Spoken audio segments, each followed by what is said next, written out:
గౌరవనీయులు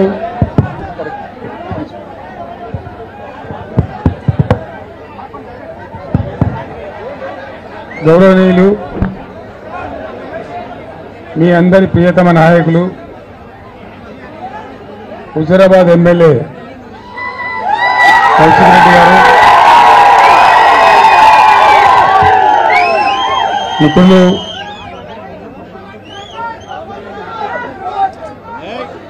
విద్యార్థి జీవితం నుంచి ఉద్యమంలో పాల్గొన్న మిత్రులు గెల్లి శ్రీనివాస్ గారు, మాజీ ఎమ్మెల్యే మిత్రులు రసమయ్య బాలకృష్ణ గారు, మాజీ ఎమ్మెల్సీ నారదాస్ లక్ష్మణరావు గారు, గౌరవనీయులు ప్రస్తుత ఎమ్మెల్సీ మీకు మంచి పాటలతో విషయమంతా చెప్పినటువంటి దేశపతి శ్రీనివాస్ గారు, మన జడ్పీ చైర్మన్ గారు రవీందర్ రెడ్డి గారు, బాలకృష్ణరావు గారు, బండా శ్రీనివాస్ గారు, మున్సిపల్ చైర్మన్ రాజేశ్వరరావు గారు, వేదికను అలంకరించినటువంటి ఎంపీపీలు, జడ్పీటీసీలు, ముఖ్య నాయకులందరికీ నమస్కారం. మీ ముందు వినోద్ కుమార్ గారు ఈరోజు పార్లమెంట్ ఎన్నికలు పోటీ చేస్తున్న విషయం మీకు తెలుసు. ఒకటే ఒక మాట ఎక్కువ చెప్పే అవసరం లేదు. 14-15 సంవత్సరాల తెలంగాణ ఉద్యమంలో చివరి దశకు వచ్చే టైంలో నేను ఒక మాట చెప్పిన. నేను చెప్పిన మాట ఏంటంటే, అంతా ఆంధ్ర పేపర్ వాళ్ళు ఉన్నారు. అప్పుడు వాళ్ళందరూ కూడా ఉద్యమాన్ని ఎనిమి చేయాలని చూసేవాళ్ళే. హైదరాబాద్ నుంచి నేను ఢిల్లీ పోతా ఉన్నా. ఫైనల్ లాస్ట్ బాల్ అన్నమాట క్రికెట్లో. ఒకటే మాట వాళ్ళకి చెప్పిన, కేసీఆర్ గారు మీరు వెళ్తున్నారు, ఏం జరుగుద్ది అనుకుంటున్నారు అని అడిగినారు. నేను ఒక్కటే మాట చెప్పిన, సౌండ్ అంటే పెంచాయా బాబు,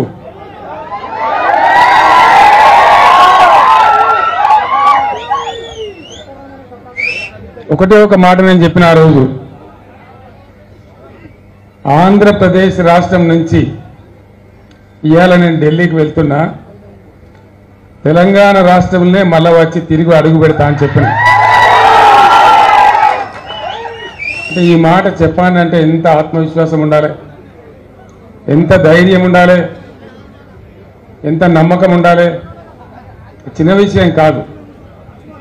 నేను ఒక్క మాట మాట్లాడితే నన్ను నాతో ఆడుకునేటువంటి ఆంధ్ర పేపర్ వాళ్లకు ఈ మాట చెప్పిన. నేను అన్న ప్రకారమే మీ అందరి ఆశీర్వచనం, మీ అందరి దీవెన, మీరందరిచ్చిన బలం, తెలంగాణ ప్రజలు ఇచ్చినటువంటి బలం, దాంతో ఆ రోజు నేను విమానం ఎక్కి ఆంధ్రప్రదేశ్ రాష్ట్రం నుంచి పోయినా, మళ్ళా విమానం దిగినా అంటే తెలంగాణ రాష్ట్రంలో దిగిన. ఇక్కడ విషయం ఏంది, తెలంగాణ వచ్చింది, మీరందరూ కూడా దీవించినారు. 10 ఏళ్ల పాటు పరిపాలన చేసిన.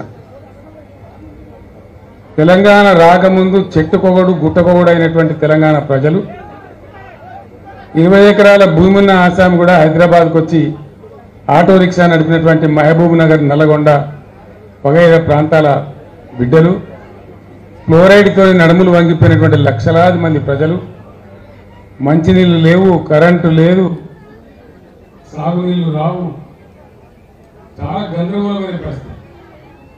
చేనేత కార్మికులు మొత్తం ఎక్కడికక్కడ ఒక్కొక్క రోజు 7, 6, 11 మంది చచ్చిపోయే పరిస్థితి. చాలా దుర్భరమైన పరిస్థితి. కొత్త రాష్ట్రం ఎటుపోవాలి, ఏ దారి పట్టాలి, ఎక్కడ పని మొదలు పెట్టాలి, ఏది ముఖ్యం, అగమ్యం, కొత్త కొండలు ఈగలు వచ్చినట్టు. అటువంటి రాష్ట్రాన్ని ఒకటి ఒక పొదరిల్లు నిర్మించుకున్నట్టుగా బ్రహ్మాండంగా మనం చేసుకుంటూ వచ్చినాం. మొట్టమొదలు ముసలి వాళ్ళ యొక్క, నిరుపేదల యొక్క, నోరు లేని ముసలి వాళ్ళ యొక్క బోస తీర్చాలని ఆసరా పెన్షన్ మొట్టమొదటి 200 దాన్ని 1000 రూపాయలు చేసుకున్నాం. ఆ పై టర్మ్లో మనం 2000 చేసుకున్నాం. వాళ్ళందరూ కూడా సెటిల్ అయిపోయారు. సంతోషంగా ఉండేది, బాగా ఉండేది. వ్యవసాయం స్థిరీకరించాలి, రైతు బాగుండాలి, అంటే నీళ్లు రావాలి, చెరువులు బాగా కావాలి. కాకతీయ రాజులు పెట్టినటువంటి చెరువులు బాగా అయితేనే నీళ్ళు వచ్చినా సరే ఆ చెరువులు నింపుకుంటూ పోతే భూగర్భ జలాలు ఉంటాయి, రైతు స్థిరపడతారని ఒక 5-6 కార్యక్రమాలు ఇస్తున్నాం. మొదటిది ప్రపంచంలోనే ఎక్కడ లేదు, మన దేశంలో మొదటికే లేదు.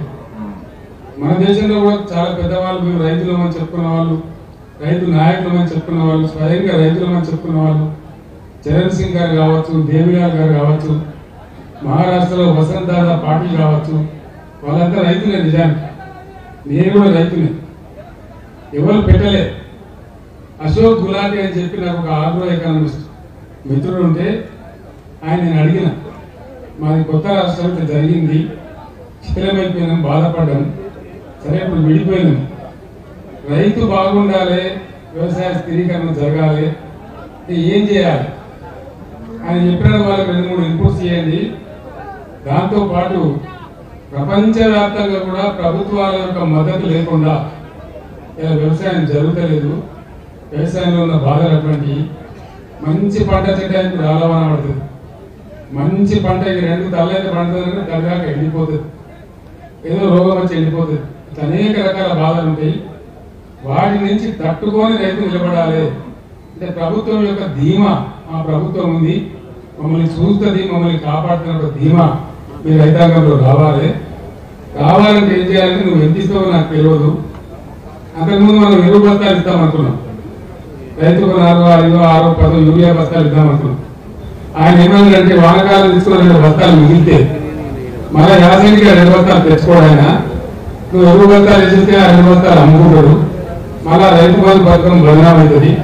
నువ్వు ఇయ్యదలుచుకున్నది ఏదైతే ఉందో నువ్వు 1000 ఇస్తావా, 2000 ఇస్తావా, ఎకరాన్ని తెచ్చిస్తావు నిర్ణయం చేసి డబ్బులు నేరుగా బ్యాంక్ ఖాతాలో వేయి, మధ్య దళారీ లేకుండా, రూపాయి లంచం లేకుండా నేరుగా రైతు ఖాతాలో వేయి. నువ్వు ఇచ్చిన డబ్బుకు ఆ రైతు యజమాని కావాలి.